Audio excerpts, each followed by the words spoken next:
નમસ્કાર, ખાસ રજૂઆતમાં આપનું સ્વાગત છે। તમારી સાથે હું છું હિના। આજકાલ બિઝી લાઇફસ્ટાઇલના કારણે હિપ રિપ્લેસમેન્ટની સંખ્યા એટલી બધી વધી ગઈ છે કે હવે નાની વયમાં પણ હિપ રિપ્લેસમેન્ટ કરાવવાની જરૂર પડે છે। પરંતુ આના પાછળના કારણો શું છે અને તેની સારવાર શું છે, બસ આ જ એપિસોડમાં આ તમામ સવાલોના જવાબ મેળવીશું। અને અમારી સાથે જોડાયા છે ડૉક્ટર સંજીવ જૈન, જેઓ સિનિયર સર્જન છે। ડૉક્ટર સંજીવ, આપનું ખૂબ ખૂબ સ્વાગત છે। નમસ્કાર દર્શકો, ડૉક્ટર સંજીવનો પરિચય આપને આપી દઈએ। ડૉક્ટર સંજીવ જૈન, જેઓ મુંબઈના પવઈની ડૉક્ટર LH હીરાનંદાની હોસ્પિટલમાં ફૂલ ટાઈમ ઓર્થોપેડિક કન્સલ્ટન્ટ અને ચીફ જોઈન્ટ રિપ્લેસમેન્ટ સર્જન છે। 34 વર્ષથી વધુનો અનુભવ છે। રોબોટિક આસિસ્ટેડ જોઈન્ટ રિપ્લેસમેન્ટના નિષ્ણાંત, મુખ્યત્વે હિપ, શોલ્ડર, ની, કોણીના રિપ્લેસમેન્ટના નિષ્ણાંત છે। યુનિકોન્ડિલર ની રિપ્લેસમેન્ટના નિષ્ણાંત છે।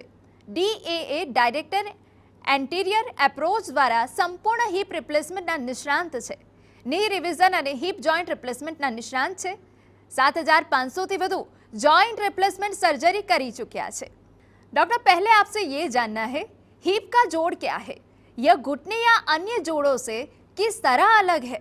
हिप जॉइंट जो होता है एक बॉल एंड सॉकेट जॉइंट होता है। बॉल एंड सॉकेट जॉइंट जब होता है तो इस तरह से एक जो बॉल होती है सॉकेट में इस तरह से जुड़ जाती है और इसमें काफ़ी स्टेबिलिटी होती है और ये सबसे ज़्यादा मूवमेंट जो होता है बॉडी के किसी भी जॉइंट में देता है। नी जॉइंट या दूसरे जोड़ डिफरेंट दूसरे तरीके के जॉइंट होते हैं जो कि हिंज जॉइंट होते हैं और वो एक ही डायरेक्शन में मूवमेंट देते हैं। ये फ़र्क है। सर, ये भी हमें जानना है, क्या घुटने के जोड़ की तरह हिप के जोड़ में भी ऑस्टियोआर्थराइटिस हो सकता है? हाँ, घुटने के जोड़ की तरह भी हिप जॉइंट में भी ऑस्टियोआर्थराइटिस हो सकता है और जो कि जो हिप का जो सरफेस या जो कार्टिलेज होता है उसके घिसने के वजह से होता है, जो कि breakdown of the cartilage हम जिसको बोलते हैं, उसकी वजह से इसका ऑस्टियोआर्थराइटिस हिप का हो सकता है, जो कि एक बहुत पेनफुल कंडीशन हो सकती है। सर, हिप के ऑस्टियोआर्थराइटिस के कारण क्या है? हिप के ऑस्टियोआर्थराइटिस के कई कारण हो सकते हैं। एक तो होता है एज, कि उम्र के हिसाब से जो हिप का जॉइंट है वो घिस जाए और पेनफुल हो जाए। दूसरा होता है जेनेटिक्स, कि किसी को जेनेटिकली ऐसी तकलीफ होती है तो फैमिली में वो चलता है हिप जॉइंट का ऑस्टियोआर्थराइटिस। तीसरा होता है कि डेफिनेटली किसी को चोट लग गई है और जिसको कि हम ट्रोमेटिक आर्थराइटिस बोलते हैं।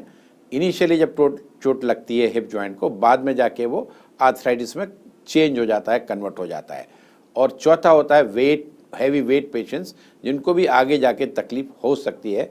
तो ये मुख्यतः 3-4 मेजर जो मेन कारण हैं हिप के ऑस्टियोआर्थराइटिस के।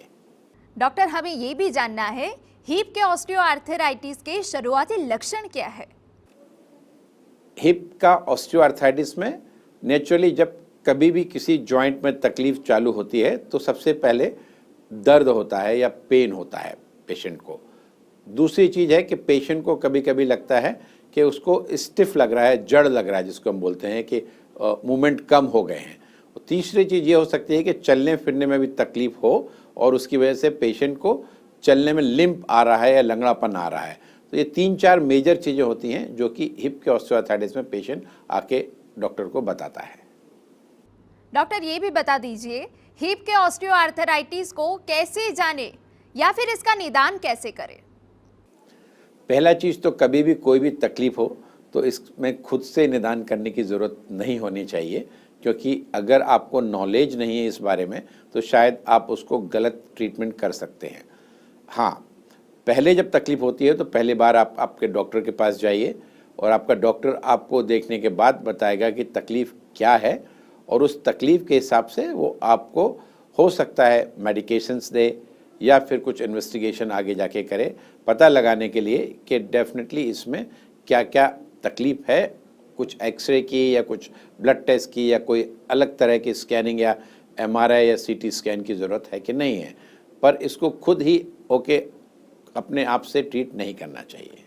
डॉक्टर, हमारे दर्शक ये भी जानना चाहते हैं, 60 वर्ष से अधिक आयु के रोगियों में हिप ऑस्टियोआर्थराइटिस का प्रचलन क्या है? क्या होता है, जब भी आदमी की या किसी भी व्यक्ति की उम्र बढ़ती है तो बॉडी में हर चीज़ जो है डीजनरेट होना चालू हो जाती है या घिसना चालू हो जाती है। तो हिप ऑस्टियोआर्थराइटिस में भी जब हमारी एज 60 के ज़्यादा हो जाए, 60-65 हो जाए, तो ये जॉइंट के जो सरफेस हैं वो डिजेनरेट होते हैं और घिसना चालू हो जाते हैं। इस तरह हिप का ऑस्टियोआर्थराइटिस या हिप का कोई भी प्रॉब्लम 60 की उम्र से ज़्यादा व्यक्ति में या लोगों में पाया जा सकता है। सर, हिप ऑस्टियोआर्थराइटिस के जोखिम घटक क्या है? क्या किसी को भी ऑस्टियोआर्थराइटिस हो सकता है? ज़रूरी नहीं है कि हर आदमी को ऑस्टियोआर्थराइटिस हो, पर आज की तारीख में 60 वर्ष से ज़्यादा जो हमारे कंट्री में पॉपुलेशन है, उसमें कम से कम 20 से 30% लोग को हिप का ऑस्टियोआर्थराइटिस हो सकता है। अभी इसका कारण अगेन एजिंग है, जो कि आज की तारीख में लाइफ एक्सपेक्टेंसी बहुत ज़्यादा है। तो जब एजिंग हो रही है तो नेचुरली बॉडी के दूसरे अंग भी घिस रहे हैं, तो घुटना भी घिसना चालू हो जाता है। उसके साथ साथ आज की तारीख में एक्सीडेंट्स बहुत होते हैं, तो ट्रॉमा होता है, हिप में फ्रैक्चर हुआ, कोई भी चीज़ हुई, ट्रीटमेंट हुआ, तो उसकी वजह से भी ऑस्टियोआर्थराइटिस हो सकती है। ये कि रिस्क फैक्टर है। तीसरा इंपॉर्टेंट चीज़ है कि overweight and lifestyle which can also lead to, वो जो हिप का जो आर्थराइटिस है उसको बढ़ा सकते हैं वो। डॉक्टर, अधिकतर सवाल के जवाब तो आपने दिए हैं, पर ये जानना भी जरूरी है कि हिप के रोगियों का निदान और उपचार कैसे करते हैं? सबसे पहले जब हिप का पेशेंट हमारे पास आता है, किसी को हिप जॉइंट में तकलीफ है, तो हम उसको पूरा बराबर तरीके से देखते हैं, जिसको कि हमें क्लिनिकल एग्जामिनेशन बोलते हैं। और हमको लगता है कि कितनी तकलीफ है, तो उसके हिसाब से ज़रूरत पड़ता है तो उसका ब्लड टेस्ट करते हैं, एक्सरे करते हैं, और ज़रूरत पड़े तो स्कैनिंग करते हैं।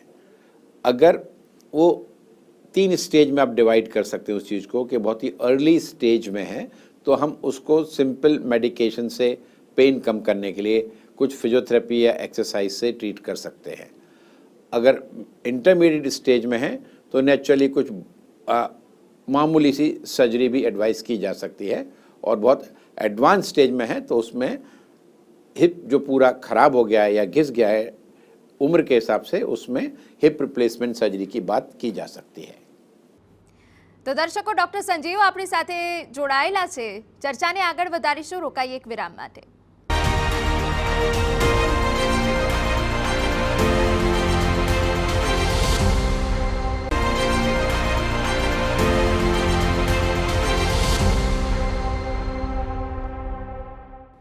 तो दर्शकों, विराम बाद आपનું स्वागत છે. ચર્ચાને આગળ વધારીએ. डॉक्टर, ये सवाल बहुत महत्वपूर्ण है. सबसे पहले कौन से लक्षण बताते हैं कि मरीज को हिप रिप्लेसमेंट की जरूरत है? तो जब पेशेंट डॉक्टर के पास आता है और डॉक्टर देखता है कि पेशेंट को इतनी तकलीफ है, हिप में दर्द हो रहा है, पेशेंट को चलने फिरने में भी बहुत ज़्यादा तकलीफ हो रही है, और अपना day to day activities of life जो होता है वो पेशेंट नहीं कर पा रहा है, उसको हर अपनी एक्टिविटी में प्रॉब्लम हो रहा है, और एक्सरे में भी एडवांस स्टेज में प्रॉब्लम दिख रहा है डॉक्टर को, तो नेचुरली उस स्टेज में हिप रिप्लेसमेंट ऑपरेशन की सलाह दी जाती है। डॉक्टर, एवीएन क्या है? आप इसका निदान कैसे करते हैं?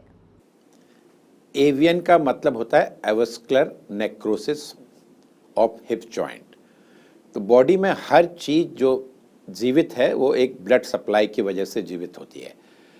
एवीएन में क्या होता है कि हिप का जो बॉल होता है उसका सर्कुलेशन किसी कारण से कम हो जाता है या एकदम बंद हो जाता है, और उसकी वजह से बोन का डेथ हो जाता है, मतलब बोन में इन्फाक्ट हो जाता है। जैसे कि हार्ट में इन्फाक्ट होता है, मसल डेड हो जाती है, वैसे ही हिप का बोन का भी डेथ हो जाता है, और धीरे धीरे हिप का बोन खराब होना चालू हो जाता है और हिप का बॉल कोलैप्स हो जाता है, और वो बहुत ही पेनफुल कंडीशन में जा सकता है, और पेशेंट को बहुत ज़्यादा तकलीफ भी हो सकती है चलने फिरने में। डॉक्टर, ये भी जानना है, आजकल देखा गया है कि कई युवा मरीज एवीएन से पीड़ित हो रहे हैं. आपके विचार क्या है? आज की तारीख में जो एवियन या avascular necrosis of the hip है, यंग पेशेंट में काफ़ी कॉमन है. उसका कारण ये हो सकता है, मेजर कारण जो है कि alcohol consumption, excessive alcohol consumption से भी avascular necrosis of the hip जो एक कारण है वो बढ़ सकता है, जो कि काफ़ी कॉमन कारण है और काफ़ी लोगों में पाया जाता है. दूसरा कारण होता है कि एक स्टेरॉइड जो मेडिसिन है, जो कि लोग काफ़ी कारणों की वजह से लेते हैं और कंजम्पशन करते हैं विदाउट डॉक्टर के प्रिस्क्रिप्शन की वजह से भी, और एक्सेसिव स्टेरॉइड लेने से भी हिप बॉल का तकलीफ हो सकता है. तीसरा कारण जो कॉमन है कि आज की तारीख में बहुत ज़्यादा एक्सीडेंट्स बहुत कॉमन है, लाइफस्टाइल इतनी फास्ट है, और अगर हिप जॉइंट में चोट लग गई उसकी वजह से तो उधर भी हिप जॉइंट के सर्कुलेशन में तकलीफ आ सकती है और आगे जाके वो एवस्कुलर नेक्रोसिस में चेंज हो जाता है। तो ये 3-4 मेजर कारण हैं जो कि यंग पेशेंट को हमारे पास लेके आते हैं। डॉक्टर, ये सवाल दर्शकों के मन में भी होगा, एवीएन का उपचार क्या है? क्या यह अपने आप ठीक हो सकता है? एवीएन अपने आप तो यूजुअली ठीक नहीं होता है। ये डिपेंड करता है कि एवस्कुलर नेक्रोसिस जो हिप का है एवीएन, वो किस स्टेज में है। तो सबसे पहले उसके उपचार में सबसे पहले डायग्नोसिस बहुत इम्पॉर्टेंट है, और डायग्नोसिस अगर अर्ली डायग्नोसिस, जल्दी डायग्नोसिस किया जाए तो हिप बॉल को कोलैप्स होने से बचाया जा सकता है। और सबसे पहले जब डायग्नोसिस होती है तो उसमें डॉक्टर के पास पेशेंट को जाके कोई भी सिम्टम हो, हिप में दर्द हो, तो उसको निगलेक्ट नहीं करना है, डॉक्टर के पास जाना है। डॉक्टर देख के डिसाइड करेगा, एक्सरे लेगा स्पेशली, और अर्ली डायग्नोसिस के लिए एमआरआई स्कैन बहुत ही महत्वपूर्ण है। जब एमआरआई स्कैन हो जाता है और डायग्नोसिस हो जाती है तो उसको अर्ली स्टेज में, इंटरमीडिएट स्टेज में और लेट स्टेज में डिवाइड किया जा सकता है। अर्ली स्टेज में कुछ मेडिकेशंस देते हैं, कैल्शियम विटामिन डी देते हैं, और स्पेशल बोन से रिलेटेड मेडिकेशंस है वो देते हैं, वेट रिडक्शन के लिए बात करते हैं, फिजियोथेरेपी के लिए बात करते हैं। इन सब चीज़ों में एवीएन का जो बढ़ना है शायद कम किया जा सकता है। इंटरमीडिएट स्टेज में जबकि हेड जो हिप का जो बॉल है वो एकदम ख़राब नहीं हुआ है, कोलैप्स नहीं हुआ है, तो एक पद्धति होती है कि जो कोलैप्स होने वाली जगह है वॉल की, उसको सपोर्ट किया जाए कोर डिकम्प्रेशन से, जिसमें कि हिप बॉल में हम होल्स बनाते हैं और उसको कोर डिकम्प्रेशन कर देते हैं। तो वहाँ की जो ब्लड सप्लाई है थोड़ी बढ़ जाती है, प्रेशर जो बोन का है वो कम हो जाता है, पेन कम हो जाता है और हिप के बचने के चांसेस होते हैं। पर फाइनल स्टेज में, जिसको कि advance stage of avascular necrosis या एवीएन बोलते हैं, उसमें जब हिप बॉल पूरा कोलैप्स हो गया है और पेशेंट को बहुत ज़्यादा पेन है, चलने फिरने में तकलीफ है, तो final answer hip replacement surgery होता है, जो कि पेशेंट को बहुत ही अच्छे तरह से पेन से रिलीफ देता है। डॉक्टर, ये सवाल बहुत महत्वपूर्ण है। देखा गया है कि कई बुजुर्ग मरीज घर पर गिर जाते हैं और हिप फ्रैक्चर से पीड़ित हो जाते हैं। इससे बचने के लिए उन्हें कौन सी सावधानियां बरतनी चाहिए?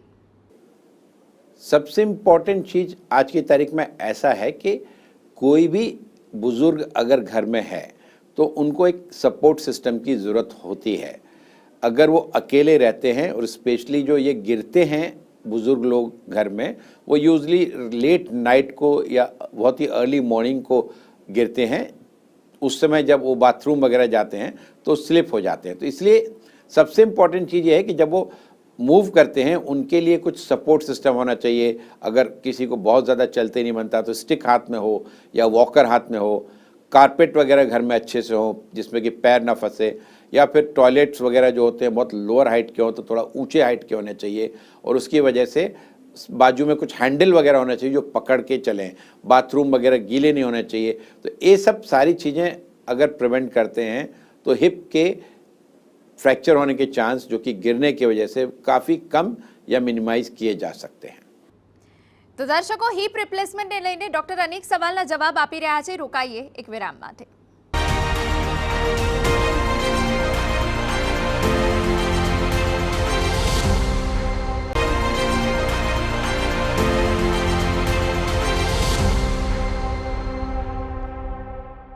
तो डॉक्टर, ब्रेक बाद आपનું સ્વાગત છે।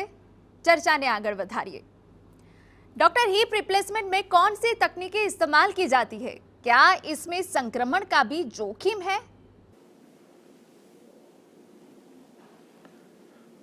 तो देखिए, हिप रिप्लेसमेंट जो सर्जरी होती है, मैं आपको समझाता हूँ, इस तरह से होती है।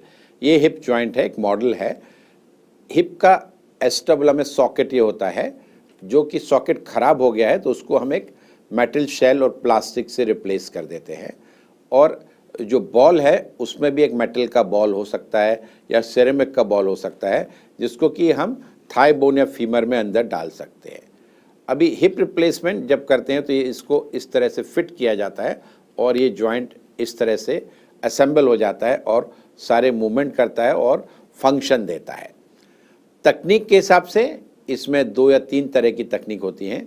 जो हम मटेरियल को बोन में लगा रहे हैं, एक तकनीक होती है जिसमें एक स्पेशल बोन सीमेंट आती है, इससे इसको चिपका दिया जाता है, अंदर दोनों पार्ट्स को अंदर चिपका दिया जाता है एक स्पेसिफिक पोजीशन में, और स्पेसिफिक तरह से इस चीज़ को बोन सीमेंट से चिपका देते हैं। इसको हम सीमेंटेड हिप जॉइंट बोलते हैं। दूसरी तकनीक होती है बिना सीमेंट के, जिसको कि हम अनसीमेंटेड हिप जॉइंट तकनीक बोलते हैं, जिसमें कि इसका जो आउटर सरफेस है और इस मटेरियल का, जिसको कि हम इम्प्लांट बोलते हैं, आउटर सरफेस है, इसमें किसी तरह का मटेरियल, बहुत स्पेशल मटेरियल की कोटिंग होती है, और ये इसको बोन को इंडक्शन करता है, मतलब बोन इसके ऊपर बनना चालू हो जाती है हड्डी, और इसको ग्रैस्प कर लेता है। इसको हम बोलते हैं अनसीमेंटेड। और तीसरी तकनीक होती है हाइब्रिड तकनीक, जिसमें कि हम मिक्स कर सकते हैं, एक पार्ट को सीमेंट के साथ और एक पार्ट को बिना सीमेंट के साथ बिठा सकते हैं। और हिप जॉइंट में ये जो बॉल होती है, ये सेरेमिक का भी हो सकता है, मेटल का भी हो सकता है, और ये जो सॉकेट में जो अंदर लाइनर हम जिसको बोलते हैं, प्लास्टिक का भी हो सकता है और सेरेमिक का भी हो सकता है। और जब फाइनली जब हिप जॉइंट अंदर हम पेशेंट को बिठाते हैं, वो इस तरह से दिखता है। डॉक्टर ये भी बता दीजिए, घुटने के रिप्लेसमेंट की तरह क्या हम हिप रिप्लेसमेंट में भी इसी तरह के इम्प्लांट का इस्तेमाल करते हैं? किस तरह के इम्प्लांट उपलब्ध है? तो देखिए, घुटने का जो डिज़ाइन होता है और हिप का डिज़ाइन होता है, दोनों अलग अलग होते हैं। ये आप देखेंगे कि घुटना इस तरह से दिखता है, और ये घुटने का इम्प्लांट है, जिसको कि हम फीमर प्रोस्थेसिस, टिबिया प्रोस्थेसिस और प्लास्टिक बीच में एक इंसर्ट होती है। तो नेचुरली घुटना जिस तरह से फंक्शन करता है, उस तरह से उस चीज़ का डिज़ाइन होता है। ये जो मटेरियल होता है बहुत ही high grade cobalt, chrome, molybdenum alloy होता है, टाइटेनियम भी उसमें मिक्स होता है, और जो अंदर प्लास्टिक होती है वो ultra high molecular weight polythene होती है। हिप का जो डिज़ाइन है डिफरेंट होता है, जिसमें कि हिप के डिज़ाइन में अगर आप देखेंगे कि hip ball and socket joint है, तो इसमें अलग तरह के पार्ट होते हैं, और ये भी कोबाल्ट, क्रोम, मोलिब्डेनम, टाइटेनियम का बन सकता है। इसमें जो कोटिंग होती है, जैसे कि मैंने बताया, अलग अलग तरह की हो सकती है, और अंदर का जो मटेरियल होता है प्लास्टिक, मेटल या सेरेमिक भी हो सकता है। सर, ये जो सवाल है वो हमारे दर्शकों के मन में भी है, क्या हिप रिप्लेसमेंट एक सफल ऑपरेशन है? हाँ, हिप रिप्लेसमेंट एक बहुत ही सफल ऑपरेशन है। इसके रिजल्ट्स बहुत अच्छे हैं, और अगर देखा जाए तो हिप रिप्लेसमेंट नी रिप्लेसमेंट के बहुत पहले चालू हुआ था पूरी दुनिया में, और आज की तारीख में इसको मुझे लगता है कि 50 साल से ज़्यादा हो गया है जो कि हिप रिप्लेसमेंट दुनिया में होता आ रहा है। लॉन्ग टर्म रिजल्ट्स बहुत अच्छे हैं, पेशेंट सब तरह से अपने काम कर सकता है, और आज की तारीख में हमारे ही खुद के ऑपरेटेड पेशेंट 25 से 30 साल तक चल रहे हैं, और उससे भी ज़्यादा चल रहे हैं। डॉक्टर, लोग आमतौर पर जोड़ों के स्वास्थ्य को अनदेखा करते हैं।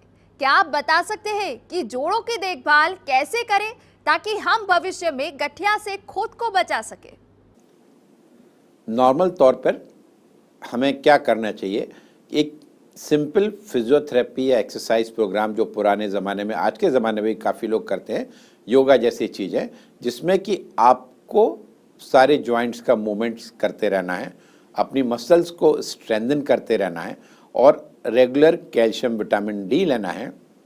अगर ज़रूरत पड़ती है, कोई तकलीफ़ हुई है, तो कुछ सप्लीमेंट्स भी अवेलेबल हैं, वो सप्लीमेंट्स लेके आप बोन का हेल्थ को, जॉइंट्स के हेल्थ को अच्छे से रख सकते हैं। और सबसे इम्पॉर्टेंट चीज़ है कि हेक्टिक लाइफस्टाइल, वज़न कम रखना या मेंटेन रखना, ये सारी चीज़ें करेंगे तो जोड़ों को हमेशा के लिए पेन फ्री रखा जा सकता है।